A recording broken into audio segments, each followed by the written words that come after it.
Doctor Nusrat Jahan, ഉറങ്ങുന്നവരെ നമുക്ക് ഉണർത്താം, പക്ഷേ ഈ ഉറക്കം നടിക്കുന്നവരെ ഉണർത്താൻ പറ്റില്ല. അതുപോലെയാണ് ഇപ്പോൾ വിനോദ് മേക്കൂട്ടിലിനെ പോലുള്ളവരുടെ കാര്യം. മേക്കൂട്ടലിനെ പോലുള്ളവരുടെ കാര്യം അതാണ്. യെസ്, ഇങ്ങനെ വാദിക്കുന്നവരെ വേണം SIT ചോദ്യം ചെയ്യാം. അപ്പൊ ഇവർക്കുണ്ടല്ലോ, ഇവർക്ക് സത്യം തെളിയട്ടെ.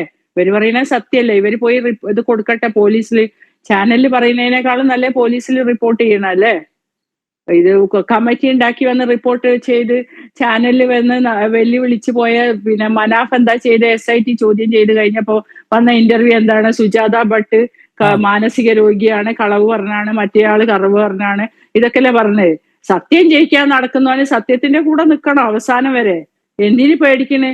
ജീവന് കൊതിയും ജീവിക്കാൻ ഒരുപാട് ആഗ്രഹമുള്ള ഈ ഒരു കൂട്ടരുണ്ട് ഇവിടെ ഈ നാട്ടില്. ആ ആൾക്കാരെ പ്രശ്നമാണ് ഇത്. അവർക്ക് എന്തെങ്കിലും പറഞ്ഞ് ഒരു സമയം പോണം, വേറെ പണിയൊന്നുമില്ല. അപ്പൊ ഇതിനു വേണ്ടിയിട്ട് കേരളത്തിലെല്ലാം കഴിഞ്ഞ് അങ്ങോട്ടേക്ക് കയറിയതാ. അങ്ങനെ അവർ കയറി വരുന്നത് നോക്കിയിരിക്കേണ്ടി വരും ഇപ്പൊ ഇങ്ങനെ പോവുകയാണെങ്കിൽ നമ്മള്. കാരണം ഇതിന്റെയൊക്കെ പിന്നിൽ നല്ല ശക്തികൾ പ്രവർത്തിക്കുന്നുണ്ട്. അല്ലാതെ ഇത്രയും വലിയൊരു ധർമ്മസ്ഥലം പോലെ ഒരു ക്ഷേത്രത്തിനെ പോയി ആക്രമിക്കാന് ഇതുപോലെ പറയാൻ ഒരു സാധാരണ യൂട്യൂബേഴ്സിന് ഒരിക്കലും കഴിയില്ല. അവർക്ക് ഒരു ഫണ്ട് കിട്ടാതെ, ഇതൊക്കെ പ്രൊമോഷൻ ആണെന്ന് നമുക്കറിയാലോ. ഇന്നത് ചെയ്താൽ ഇന്ന ഫണ്ട്. ഇപ്പൊ വരുന്ന ഓരോ കേസുകളിലും നമ്മൾ കാണുന്നത് ഓരോ ഫണ്ടിന്റെ പിന്നാലെയാണ്. എല്ലാവരും ആവശ്യം പണിയെടുക്കാതെ പൈസ ഉണ്ടാക്കുക. ആ പൈസ ഉണ്ടാക്കുന്നവരാണ് ഇതൊക്കെ. നിങ്ങളൊന്ന് വിളിക്കേൽപ്പിക്കാൻ പറയണ്ടേ? ആ SITയിൽ ഒരാളെ കാര്യത്തിൽ ചെന്ന് അയാൾക്കറിയുന്ന കാര്യങ്ങൾ അയാൾക്ക് എന്ത് കുന്തറിയാ?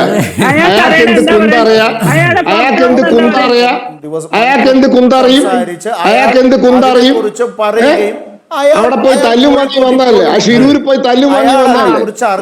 തല്ലും വാങ്ങി വന്നല്ലേ അന്ന് വിഷയത്തിൽ മനാഫ് മലയാളികൾക്ക് നാണക്കേടുണ്ടാക്കാൻ, കേരളക്കാർക്ക് നാണക്കേടുണ്ടാക്കാൻ ഓരോ ഉടായ്പ കമ്പനി. ഈ വിഷയത്തിൽ ഈ ജാതി ഉടായ്പന്മാര്, ഈ ജാതി കേരളക്കാർക്കും മലയാളിക്കും നാണക്കേടുണ്ടാക്കാൻ, കേരളത്തിലും മലയാളിക്കും നാണക്കേടുണ്ടാക്കാൻ വേണ്ടി, ഈ നാടിന് നാണക്കേടുണ്ടാക്കാൻ വേണ്ടി പക്കണം കെട്ട വേഷം കെട്ടുക. ഓരോ അറിഞ്ഞിട്ടെന്താ SITയിൽ പോവാൻ വേണ്ടി ജാമ്യം നോക്കി നടന്നത്? എത്ര പേടിയുള്ളവന് ഇത്ര കളവ് പറയണേ പേടിയുണ്ടാവുള്ളൂ. തെറ്റ് ചെയ്തോ മാത്രമേ ഒളിക്കുള്ളൂ. ഒരു കേസ് വന്നാൽ നേരെയുള്ളവനാണെങ്കിൽ ആ കേസ് ഹാജരാവണം. ഈ രാജ്യത്തെ വിധിന്യായങ്ങൾ അങ്ങനെയാ കിടക്കുന്നത്. ഈ ഒളിച്ചു പോകലും മുങ്ങിപ്പോകലൊക്കെ നിങ്ങളെ പാർട്ടിക്കാർക്ക് മാത്രം എന്താ? വേറെ ആർക്കും ഇല്ലല്ലോ. എന്തിനാ അത് ജാമ്യം നോക്കണം? നിങ്ങൾ തെറ്റ് ചെയ്തിട്ടില്ലെങ്കിൽ ജാമ്യത്തിൽ നടക്കൂ, ഒളിച്ച് നടക്കൂ, അവിടെ ജീവിക്കൂ, ഇവിടെ ജീവിക്കൂ, സൗകര്യം ചെയ്യൂ.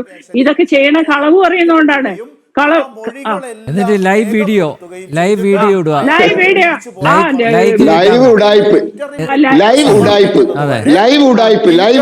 ഇന്റർവ്യൂ റിപ്പോർട്ട് സമർപ്പിക്കുന്നത് വരെ ഈ പറയുന്ന ചീത്തപ്പേരുണ്ടാക്കാൻ, മലയാളിക്ക് പറയുന്ന തരത്തിൽ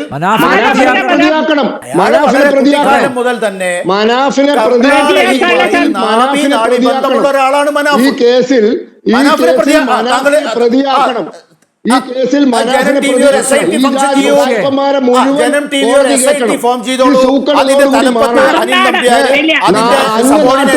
കേരളത്തിന് ചീത്തപ്പേരുണ്ടാക്കുക, അന്യനാട്ടിൽ പോയിട്ട് കേരളത്തിന്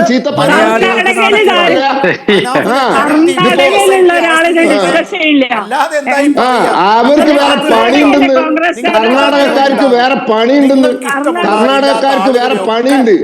ഈ ജാതി ഉടായ്പായി നടക്കുക. കർണാടകക്കാർക്ക് വേറെ പണിയുണ്ട്. ഇതിപ്പോ ഓസ്ട്രേലിയയിൽ പോയിട്ട് ഹൈദരാബാദുകാരെ വെടിവെച്ചിട്ട് ഇന്ത്യക്കാർക്ക് ചീത്തപ്പേരുണ്ടാക്കുന്നില്ല. ഓസ്ട്രേലിയയിലെ വെടിവെപ്പില് ഒരു ഹൈദരാബാദുകാരൻ പോയിട്ട് വെടിവെച്ചത് ഓസ്ട്രേലിയയിൽ ഇന്ത്യക്കാർക്ക് ചീത്തപ്പേരുണ്ടാക്കാൻ. അതുപോലെ മലയാളിക്ക് ചീത്തപ്പേരുണ്ടാക്കാൻ ഈ മനാഫ് എന്തായാലും ഒരു കാര്യം പറഞ്ഞേക്കാം. ഈ കള്ളക്കഥകളും ഇനി ഉണ്ടാക്കിയ കഴിഞ്ഞ 75 വർഷം സ്വാതന്ത്ര്യ ഭാരതത്തിൽ ഇവരെ എഴുതി വെച്ച ചരിത്രം പോലെ ഇനി ഈ രാജ്യത്ത് നടക്കൂല. കാരണം ഈ സോഷ്യൽ മീഡിയയിലൂടെയൊക്കെ ആൾക്കാർക്ക് അങ്ങോട്ടും ഇങ്ങോട്ടും സത്യങ്ങൾ അറിയാനും പറയാനും കഴിയുന്നുണ്ട്. കുറെ ഫോൾസ് ഒക്കെ നടക്കുന്നുണ്ടെങ്കിലും സത്യം ഇന്ന് ജനങ്ങൾക്ക് പച്ചയായ സത്യം അറിയാം. ധർമ്മത്തെ നശിപ്പിക്കാൻ ഒരിക്കലും കഴിയില്ല. ലോകത്തിന്റെ ആത്മാവാണ് ഭാരതത്തിലെ ക്ഷേത്രങ്ങളാണ് അത് കാത്തു സൂക്ഷിക്കുന്നത്. അതുകൊണ്ട് ധർമ്മസ്ഥല എന്നല്ല, ഒരു ക്ഷേത്രങ്ങൾ തകർക്കാനും ഇനി ഇന്ത്യയിൽ സാധിക്കില്ല എന്നുള്ള ഉത്തരം ഇവിടെ തന്നിട്ടുണ്ട്. അതിന്റെയൊക്കെ വെപ്രാള കാണിക്കുന്നത്. ഒന്നും പറയാല്ലോ അവരോട്.